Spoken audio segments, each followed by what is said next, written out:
Good morning, everyone. I would like to welcome to the podium Texas head coach Karen Aston and student athletes Imani, McGee-Stafford, and Ariel, Atkins. Coach, I'm going to have you open up with a brief statement. Really excited to be in Berkeley today and this weekend. Our team, I thought, really finished the season on a high and got to the Big 12 tournament championship. And obviously that didn't work out the way that we wanted to, but really pleased with the way that we finished the season after some ups and downs throughout conference play. And I think that we are at a place right now where we're playing good basketball, and I'm excited for the matchup with Western. All right, at this time, I will take questions for the student athletes. If you could raise your hand, we will have a mic holder come over to you. And please state your name and affiliation.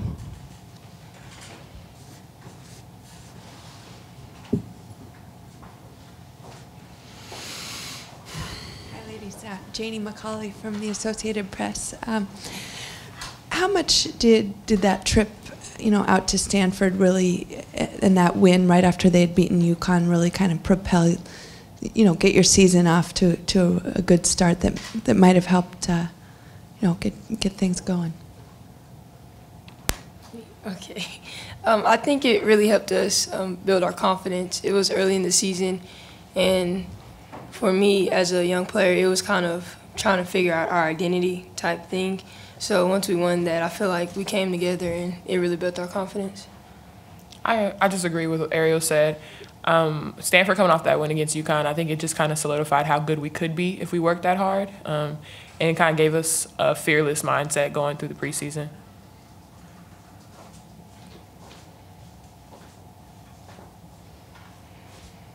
Cheryl Coward, hoopfeed.com for the student athletes.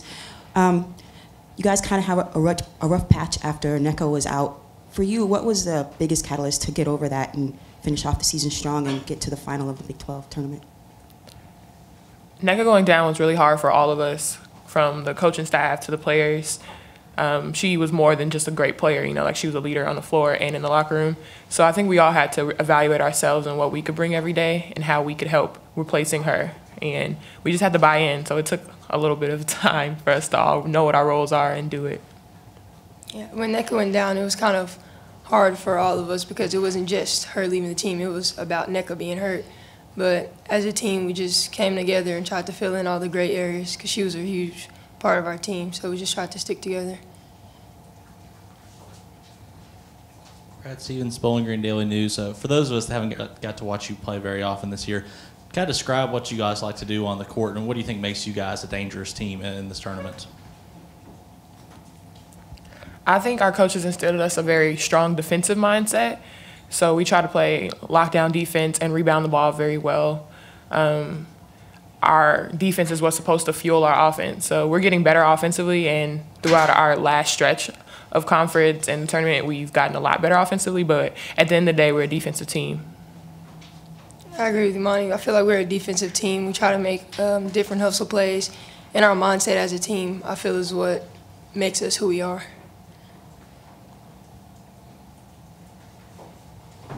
For either one of y'all, what do you see when you watch Western Kentucky on tape, and what are you guys going to have to stop when you face them? I think Western Kentucky is a great team. They have a lot of players who do a lot of things. They're very versatile, and it's going to be a couple of matchup problems in the paint because they do have very guard-oriented post players. But I think it's going to be a fun game. We both play hard, and we both want to win. They are a very versatile team, and I'm just excited to play them.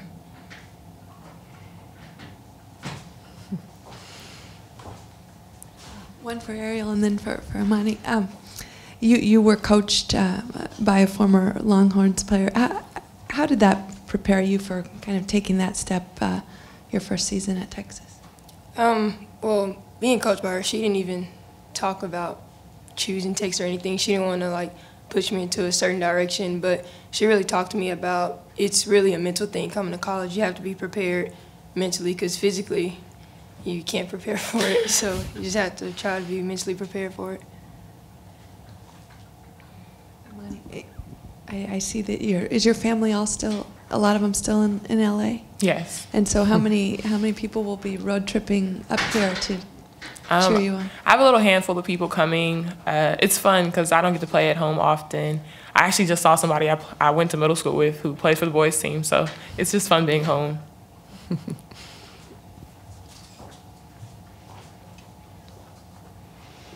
Anything further for our student athletes?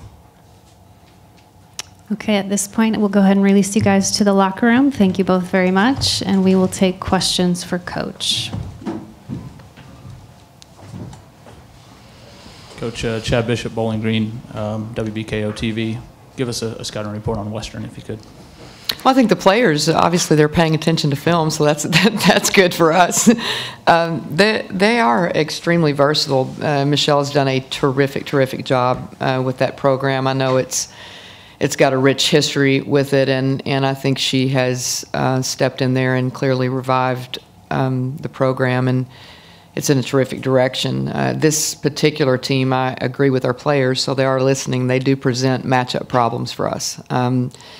They play really hard, as I think our team does most of the time, but there are some matchups that will be difficult for us. In the post, they can stretch you, force you to guard them on the perimeter, which will be an issue for us. And their guards are very good. So they make a living off of penetration, either with their posts or their guards. And then I think on the flip side of that, they mix defenses a lot, which at times our team has not handled very well. Luckily, we've had a lot of versatile teams in our league. I think that's the one thing that's so beneficial about the Big 12 is that every night you're seeing a different personality of a team. And we've played so many different teams in our league that give us somewhat of a look. It wouldn't matter who we played in the country. I think we would understand what we're looking at. So we're somewhat prepared for that. But again, we struggle sometimes against changing defenses, and I think they'll present us with that.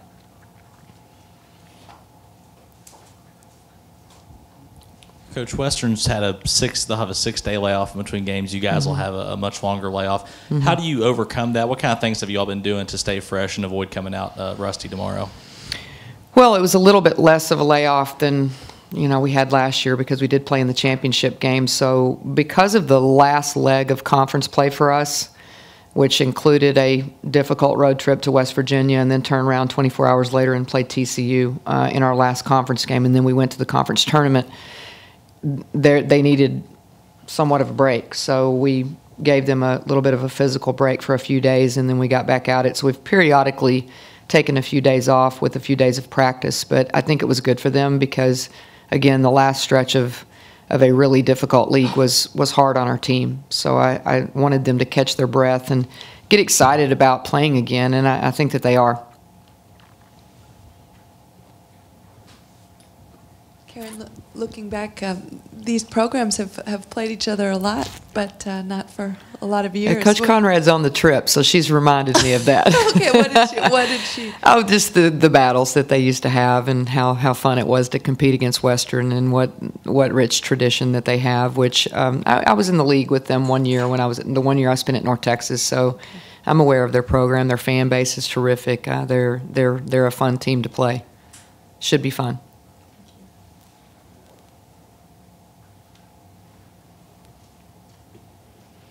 Anything further for Coach? Go ahead. Obviously, one of Western's best players, Alexis Govans, the San Antonio native. I'm sure you probably watched her when she was playing in high school. How talented is she, and what kind of, how versatile is she on the basketball court, and what do you guys have to do to slow her down tomorrow? Well, I didn't see her play in high school because I actually was not in the state at the time during her high school's career. But trust me when I tell you I know about her because her high school coach I coached at Texas when I was an assistant. Anissa Hastings is a former Longhorn, so I have heard and seen plenty about her. Very versatile, again. Presents a real problem for our team because if she's in the post, then it's a complete matchup issue. We will probably have to go small.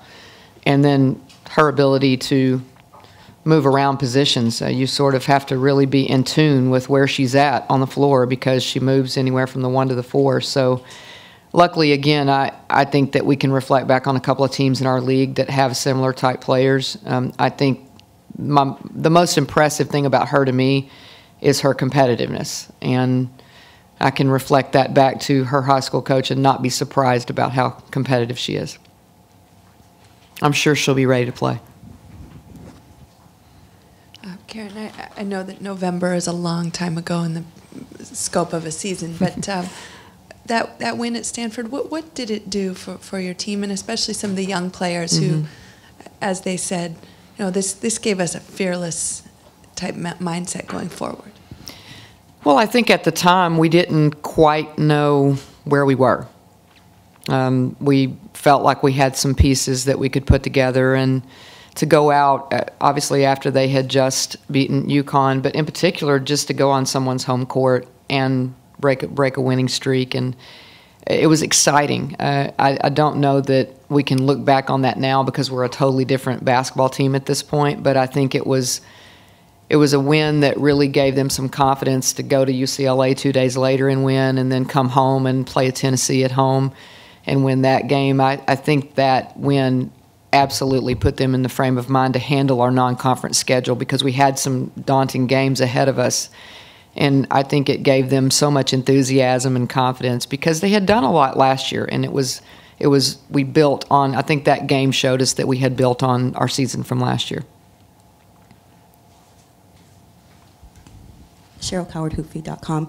The same question for you as I had for the players. What for you was the biggest catalyst, and maybe some players that stood out or stepped up that you didn't expect to help you guys get over the injuries and other mishaps in the season? First of all, thanks for all you do, because we keep up and we appreciate it. It's hard to put a finger on one thing or one person. I think NECA, and I will say it wasn't just NECA's injury. There were a string of injuries. Nakia Jones is out also, so you're talking about 4 players that we had to figure out how to fill that void. And it took some time. I mean, it was an emotional blow for our team, not only a physical blow to see how we could produce what NECA was producing, but also an emotional blow. So it took them some time. But I think once we decided she's not coming back and we need to move forward, it became a collective effort. I don't think that there's any one person, although I could single out 2 or 3 that I think have stepped forward. Selena Rodrigo is playing much better than she was in the middle of the season. Breonna Taylor is someone that you would have to pinpoint because she was coming off the bench and had a distinct role of being an energizer off the bench, and then all of a sudden we're throwing her into the starting lineup. And that was the one thing that was difficult to transition, which was we had so many players, as she mentioned, the Stanford game. We had such a good flow of this is how we'll start the game, and then this is how we moved into different ways of playing according to personnel. And their roles just continually kept changing throughout the injury bug. So I think to answer your question, it was more about the fact that, okay, we finally got to this place the last month of season where this is who we have. And no one got hurt, and we stayed with a team that could finally figure out. And then Imani became healthy. That's a huge factor that we can't overlook, is that she missed the whole entire first semester. And when she came back, her timing was terrible. She was out of shape. And so you're seeing the Imani right now that everybody kind of remembers from last year.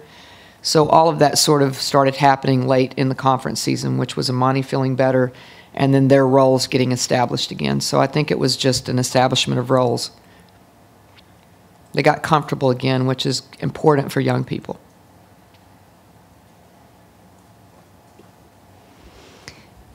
Anything further for Coach? Karen, thank you very much. Good luck tomorrow.